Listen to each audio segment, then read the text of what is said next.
Yeah, I think every story is unique and every story is powerful, and I think every story is as special as each other. But my story did start off tough. I was found in a box in a park in Iraq, and I was lucky to be alive because it was during the war and just after actually the Gulf War had ended, and I was brought to an orphanage where I was raised there by Mother Teresa nuns for 7 years of my life. But during that time, I heard noises and things that I didn't really understand. I experienced a lot of things that children shouldn't experience. I also had a brother there who isn't my biological brother, but our bond is stronger than blood. And we used to change children's diapers at 4 years old. We used to feed them. We used to do all those sort of things. And so I did a lot of things, and I had to grow up very quickly. Brought to Australia in 2000 by an incredible woman. And to cut a long story short, I had a huge culture change coming into Australia. Of course, in Iraq, the situation there of equality and things like that isn't up to probably it isn't up to standard as what Australia was. So I learned very quickly that in Australia, women run the country, not men. But yeah, I was very fortunate, and you know, I was raised by an incredible woman in Australia named Moira Kelly, who's an angel, really. And so she raised us, put us through school. I learned how to walk. I learned how to feed myself, dress myself, all the things that we sort of take for granted, you know. And so, yeah, and you know, singing was a huge passion of mine, and it was something that I sort of used to do in Iraq to get salvation and to go into a peaceful place and a graceful place. So coming to Australia and pursuing that was another story in itself. It's such a beautiful thing because war is such an ugly thing. And right now our world is being torn by war. Yeah. And your mother, Moira Kelly, coming in and finding, and I love the story that you shared about your brother, your non-biological brother, saying, save him, save Kelly. Yeah, so...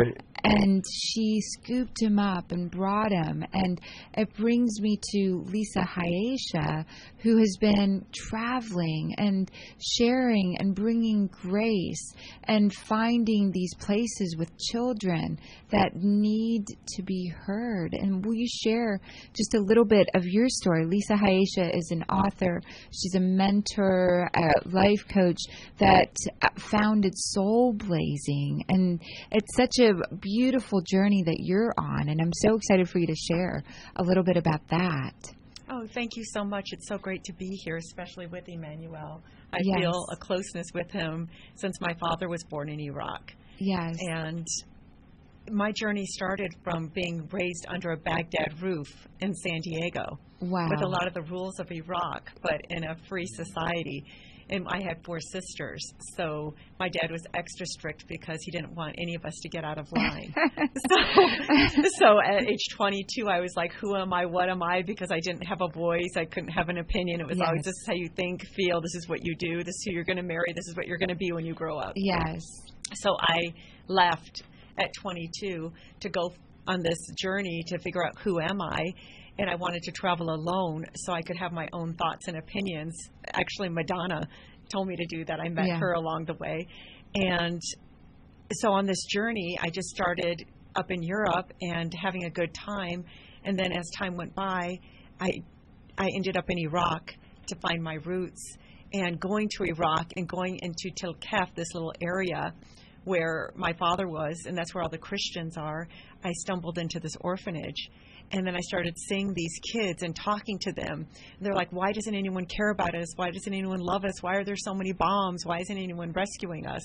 And I'm like, oh, no, we love you. We love you. It's just politics. And so I committed at that moment to memorialize their words. And long story short, I ended up going to 15 orphanages, collecting their whispers and putting them in a book called Whispers from Children's Hearts. It's such an amazing thing to really understand that the beauty, Emmanuel's beauty, your beauty, all of that came through seeing the energy, the war-torn, the pain that was around the world and being pulled out of it.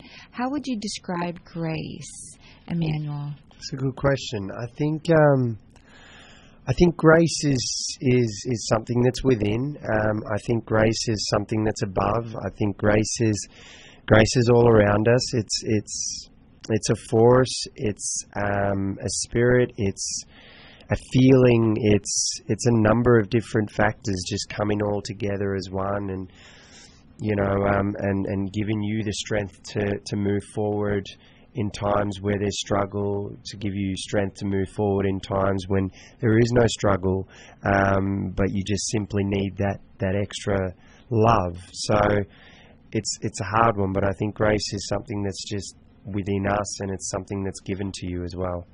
Given. And how would you define grace, Lisa? I would define grace as being at peace within your soul. When you're happy and you feel divine inside, you feel safe, you feel secure, you know who you are and what you stand for, then that magnetizes other people to you. And that's how Soul Blazing got created. I realize so many people are broken and they don't know how to get from A to B, or they're going, oh my God, I'm 40. I have no idea what my life is supposed to be like. Or high school kids who are saying, I don't know what direction to go in. It's because they don't know themselves. So when you know yourself, grace happens because you make the right decisions. You're on course, and meditation is a great thing for that. And that's why I created the Saturdays. Every third Saturday of each month, I have Soul Blazing courses for people to learn this, because community, there's something special about that. Just like a movie set, you need like 200 people to get a movie made. In order to really help yourself, you piggyback off other people, and you're around this community. Yes. And when you're around a community that's like-minded, that their focus is on grace, prosperity, spirituality, and being one and whole, it's contagious. Yes, I see grace so beautifully, both of the ways that you shared. It's getting something that's undeserved, that's beyond yourself, beyond something you could give yourself. And Emmanuel, I know as a singer-songwriter, being on X Factor, you shared one of the first songs that you ever sang was Amazing Grace. Yeah. It was actually one of the first songs I learned, and it was one of the first songs I learned as a kid, because I think it was such an amazing grace that I ended up in Australia with my mother and there, and then on the show, because one of also the first songs I learned was Imagine. Yeah. So on the show I ended up performing Imagine, and it was actually quite unique because I wasn't supposed to be singing that song. And 10 minutes before the actual performance, they turned around and said, we haven't approved the first song you've selected, so you're ready to sing Imagine. And I said, excuse me, what are you talking about? I'm supposed to sing another song. And they said, no, you're singing Imagine. And I hadn't sung Imagine since I was 12 years old. Yes. So nearly 6 years I hadn't sung Imagine. So I think it was just that grace that allowed me to go on that stage and do my thing, So that, and I love hearing that YouTube song and the YouTube of X Factor, where they show it. It's on your YouTube channel, and they share the entire story of how. For those on radio, it's hard to see that, and even if you're on set, it's hard to see that Emmanuel's differently abled. That one of the things that occurred in Iraq, where you were found in the shoebox with you and your brother, their chemical warfare had left you without the complete arms and without the complete legs, and so that. But the largest heart and the most beautiful face and the most beautiful voice. And so if anyone's seeing this, they might not be able to see that part. What's it like to walk through life with this amazing ability, this amazing voice, amazing grace, going with you everywhere you're going. Yeah. Well, I think I've been fortunate to have good people around me. In Iraq, it was difficult, don't get me wrong, but when I came to Australia, you know, I was lucky to have good people around me, supporting me, backing me, pushing me, showing tough love, especially from my mum. And so I kind of learned how to live with those different abilities, I call it. I mean, you know, I see myself as not someone who lacks anything or is disabled. I see myself as someone who's differently abled, and I see it, and I say that because we're all differently abled in some way, shape, or form. So, you know, I was lucky to have that sort of support and people to help me and guide me, and that grace to sort of push me and guide me as well. So it was tough at first, but then after a while I kind of got used to it. So it was good. It's so beautiful. This is Dr. Sarah Larsen. You're listening to CRN. We are in studio with Emmanuel Kelly and Lisa Haisha, which I'm just so honored to have you both. And also honored by Amazing Grace through technology. We're going to have a message when we come back from break from Kim Michaels, who is an amazing channel for the Ascended Masters. Before we go to break, though, I want to know how long you have been singing and how you met Lisa. Yeah, I've been singing since I was a kid. In Iraq, I used music as a refuge. It was something that I had a passion for. And it was something that gave me peace and grace and all those sort of things during those bombs and during those sort of scary moments. And then when I came to Australia, Mum saw that I had a bit of a talent there, so she took me to events and things like that. So I've sort of sung since I was a kid, but professionally probably 4 years. And I met Lisa at an event a few weeks ago where I was actually, to be honest, going to say no to your event. I'm sorry, Lisa. And I was going to say no to the event because I just, you know, I'd done that many events and all that sort of stuff. And I turned around and met Lisa and said, let's give her a go and let's talk to her. And we're best of buddies now, and she's my LA mum, so it's fantastic. So we don't know each other very long. I was in Iraq in 1998 and wanting to adopt an Iraqi boy, and that's when Emmanuel Kelly was there. In the same year. It's amazing. We are going to continue our conversation about Amazing Grace.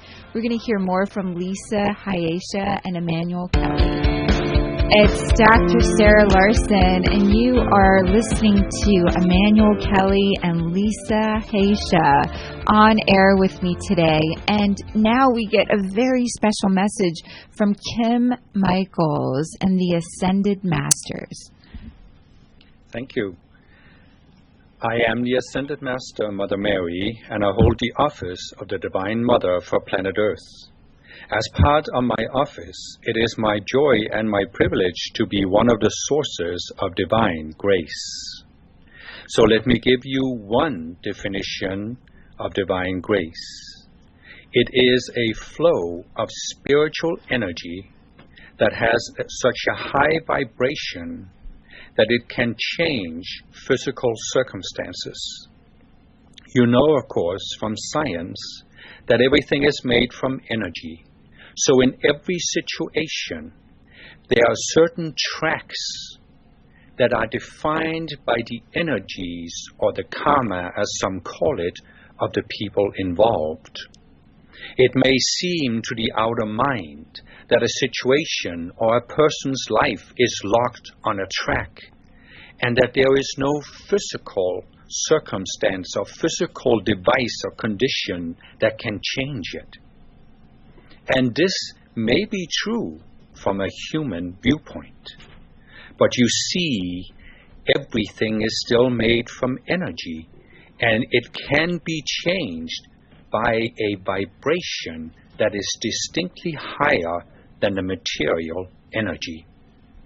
And so many people have, over the centuries, prayed to me especially Catholics, but also people from other religions, have prayed to the Divine Mother in some form. They have often asked for intercession. They have often asked for specific conditions to be fulfilled. And in some cases they have been fulfilled, and in others they have not. And this has led many people to question the entire concept of grace, or to wonder why it works for some people but not for others. So I would like to give you an image that might help you. Imagine that you have a group of people who are standing under a roof that is like a tent. Now it has been raining heavily, and the tent canvas has been weighted down by water. So there's a pool of water above the heads of these people. And would you not believe, my beloved, that if one of these people punctures a hole in the canvas, then the water will immediately run through, and the person will be drenched in water?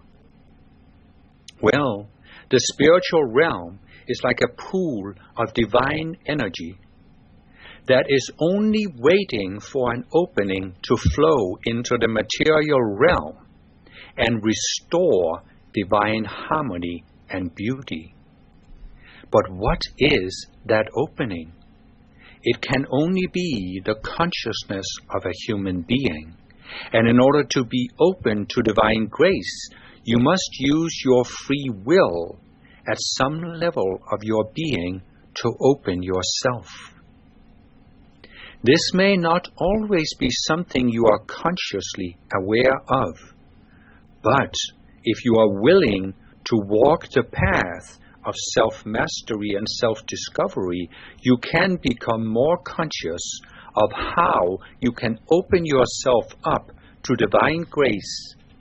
And you do this in part by consciously recognizing that material conditions are not set in stone, are not set in matter. They can be changed by spiritual energy, by divine grace. But conditions in your life cannot be changed unless you are open to that change.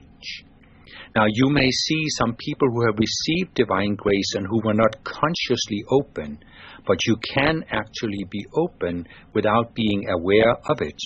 And at the same time, you can be closed without being aware that you are closed. You can think you are a spiritual person, but you are still closing off your mind to some change that could be performed by divine grace.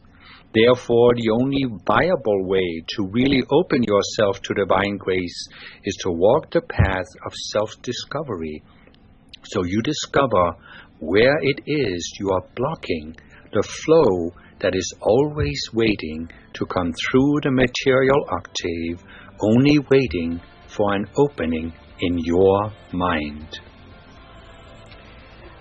Kim Michaels, Mother Mary, thank you so much for bringing that through. And we are CRN in studio. This is Dr. Sarah Larsen. We love your message. Thank you so much.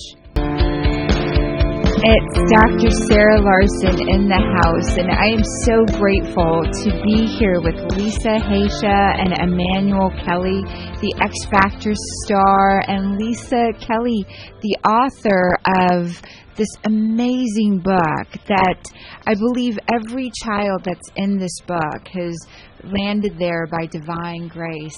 And we just heard this great message from Kim Michaels, who's just amazing. And I'll hold up the book. I just feel like this is, Mother Mary was coming to us through that. And these are the children of the world coming to us from whispers from children's hearts. It's written by Lisa Haisha. And just tell us a little bit about this book. It was my journey to 15 countries around the world interviewing children. And this book that interviews children is amazing. You read to me at the beginning what the Iraqi children said. Show you this. Thank you, Emmanuel. Yes, I interviewed them, asking them 3 questions. Is God fair? Why or why not?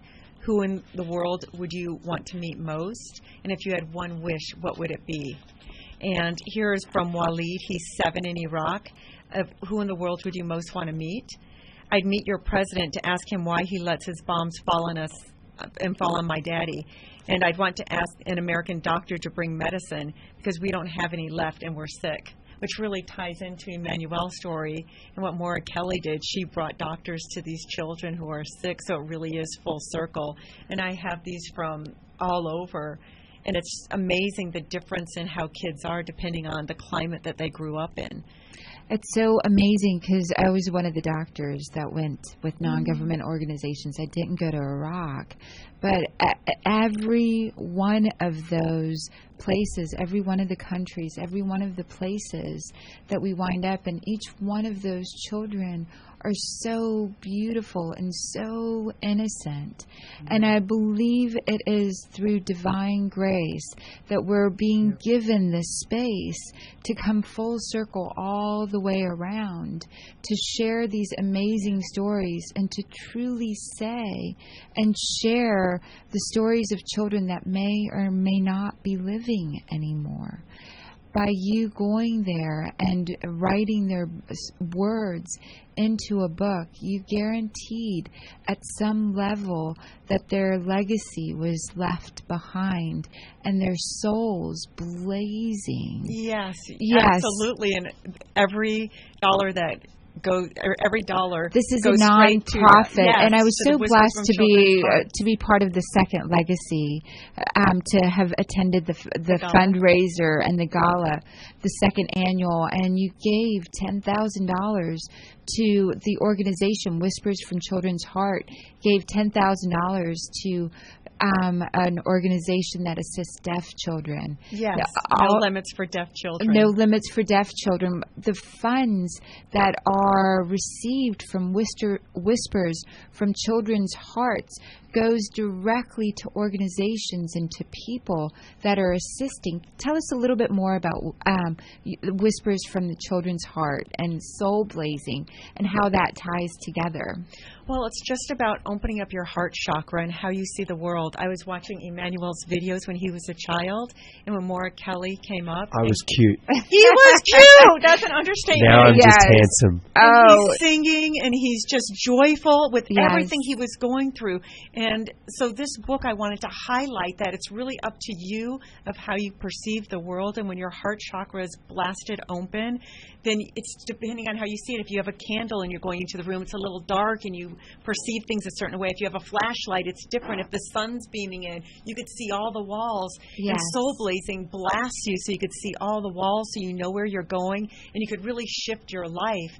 So this was the opening that helped create Soul Blazing, because then I wanted to help so many others, because they're saying, how can you travel all over and do this? I want to travel. I want to do this. It's like, you can. You just are seeing with a little candle, and what you need to do is just blast your heart chakra and be open to it and trust in the divine, because when you really know yourself and when you really are on purpose, anything is possible. You make things happen. I traveled when I didn't have a penny. I stayed in youth hostels. I saved up money for coach and then got frequent flyer miles. But you make it happen when you have a mission, because life is not worth anything unless you have a mission. It's a meaningless life.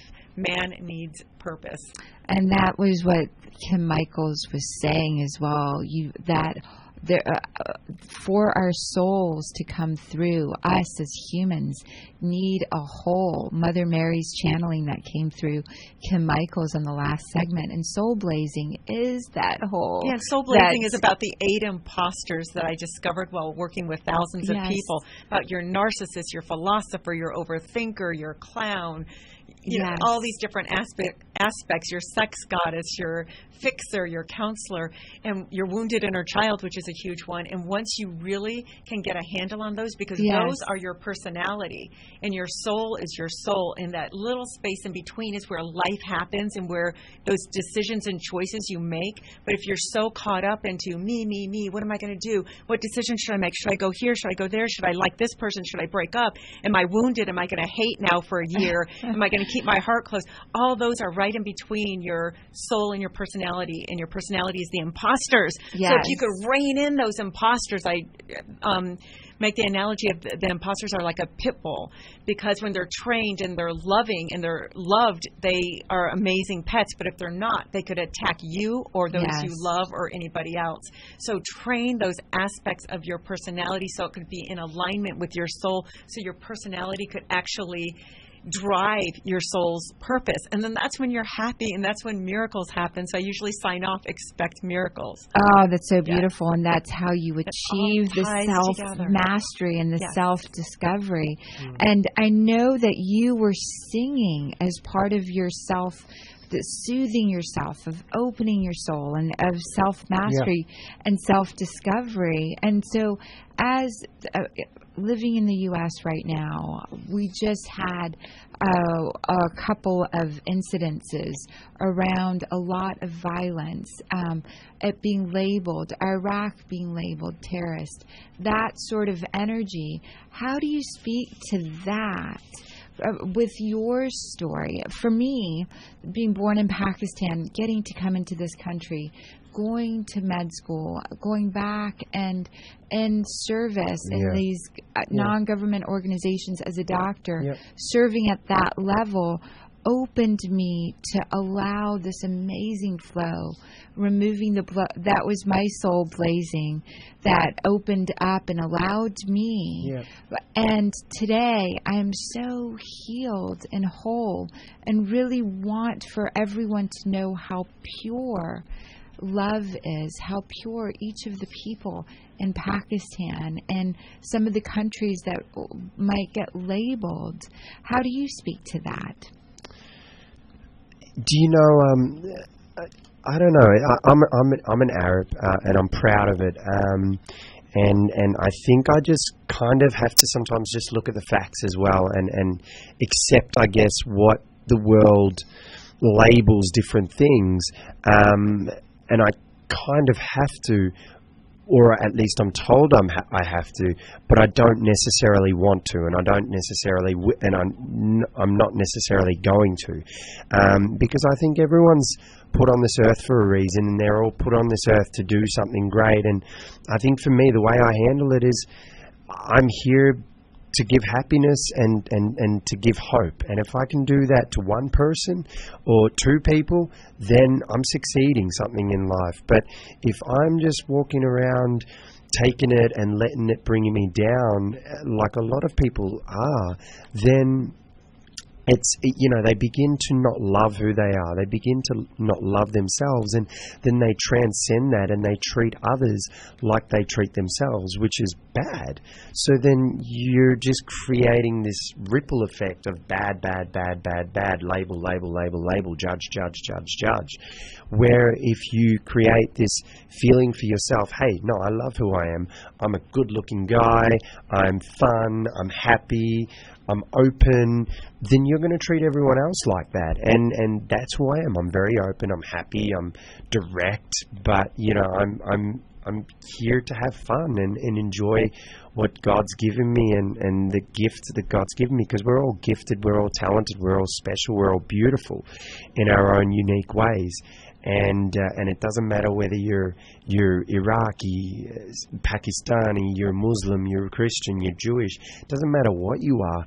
We're all very equal, and we all come from the same place, and we all bleed the same way. We all die eventually. So I think people, the more you understand that, and the more you respect that, and the more you respect others, then I think those labels will eventually stop. But the world is in a pretty tough situation at first, because there's a lot of people that are trying to force, because of their own feelings of themselves and who they feel they are, and they're not happy with they are, they're trying to force others to also feel that way. But I think the world is starting to, even though the world's... I loved part of the story that when you and I first met that you shared, And it really, because I struggled with how do we bring Gandhi peaceful processes into a world that has been so violent in so many ways. And your story that you shared that said, if the city that I was in was a beautiful city at one time. It was the Paris of the Middle East. The Paris of the Middle East. And bombs came, and there's no television. There's no outside information other than bombs came from a particular location and blew up the Paris of the Arab world, blew up this beautiful land. And unless a woman, the nuns, unless these people would have come and saved me, who knows what I might have become, because everywhere I looked, I saw this destruction. Exactly. And I loved, there's a man named Muhammad Nazim who's Egyptian, and he shared when he was a kid, he would open up a lunchbox every day, once a week, and in there were little love notes. It was sent from the GIs, the U.S. GIs, and it said, "The American people love you." This was sent to Egypt many, many years ago. That's awesome. And I think about the messages that we're sending out. Right now, the message that's leaving this land to other lands is not lunch boxes full of candy and a little note or sandwiches and food and apples. They're bombs. And for hundreds and hundreds of years, many people of different faiths have been walking, eradicating what they believe would not be beneficial if it was perpetuated. And I think what a brilliant way Muhammad Nazim received the message from the American people and those in power.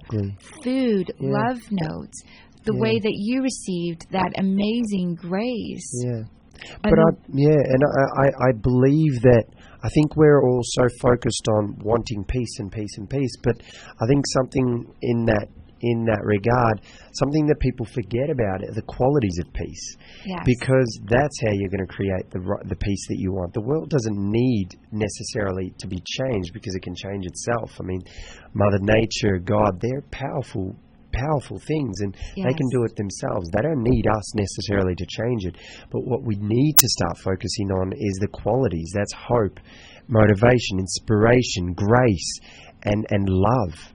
And if you focus on those qualities, then peace and change will and equality will sort of come, And Muhammad Nazim will have those lunchboxes again for his kids. Yes, and sending those out. And I know that's what you're doing with your Whispers from the Children's Heart, with this book, with this movement. You're bringing the virtual lunchboxes to each soul that's coming in. Yes, and it's about love thy neighbor as thyself. If you don't love yourself, it's very hard to love your neighbor. If you are hating on yourself, you will hate on others. So I believe peace comes from getting that peace within, which is what Soul Blazing does, or what this book is supposed to do, and this foundation of giving everyone love, all these kids who don't feel loved or don't feel belonging, that they belong anywhere. And it's not just children, it's so many teenagers and adults too that don't feel that they have family or they belong someplace. So if they could love themselves and be just in tune with themselves,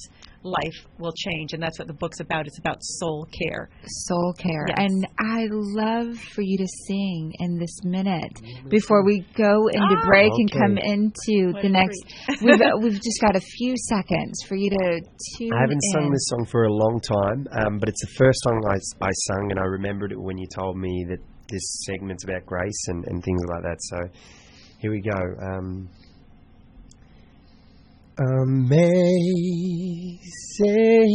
grace, how sweet the sound that saved a wretch like me. I once was lost, but now I'm found, was blind, but now I see.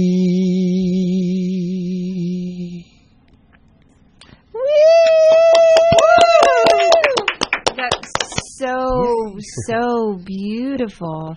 And for each of us to find this amazing grace, we're going to come back and each share after the break one tip on how to bring amazing grace into our lives. Dr. Sarah Larsen in the house with Lisa Haisha and Emmanuel Kelly.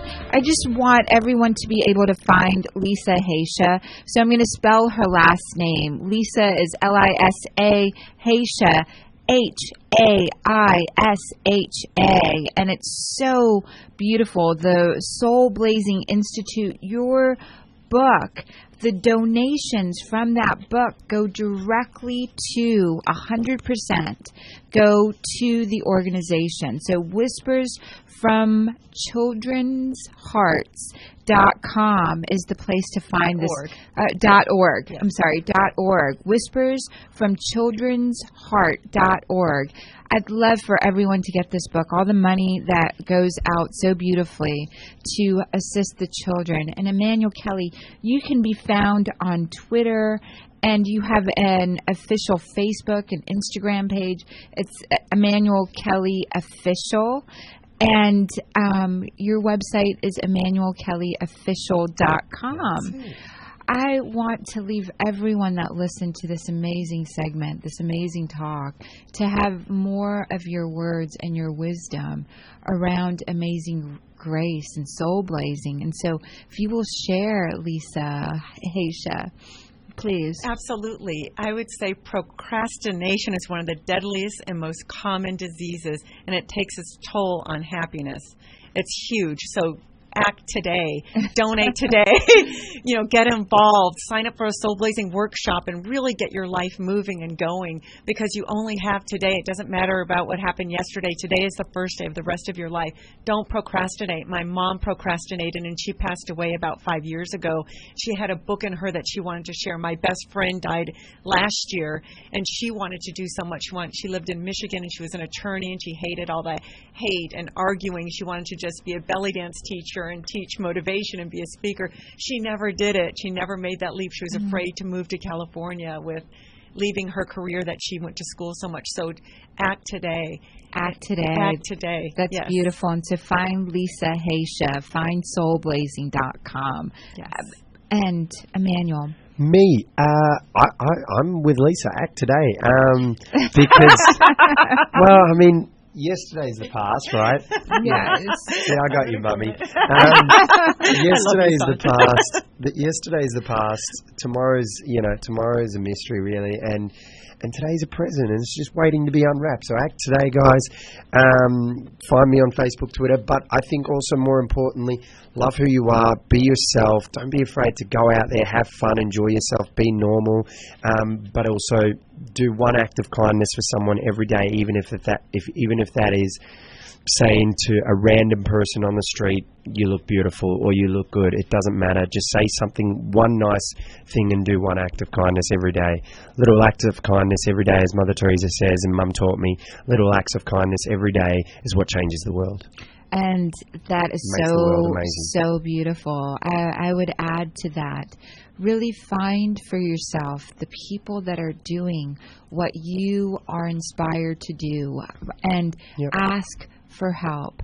There's nothing, and it's amazing what can happen from just asking. And so everything through the internet, through conversations, everything that you've witnessed another person do is possible.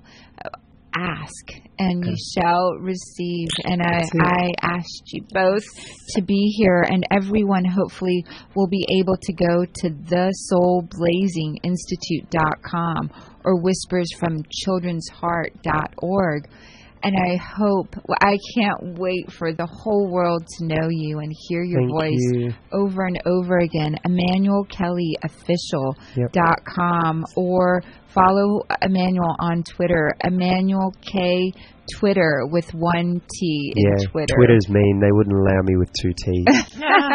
And I am Dr. Sarah Larsen. Find us on Facebook, Divine Love Talk on CRN. We will post this show and links for each of our guests here today. We're so grateful for Parthenia Grant, who is still in Spain. She'll be back in studio next week. Thank you so much. Bye-bye.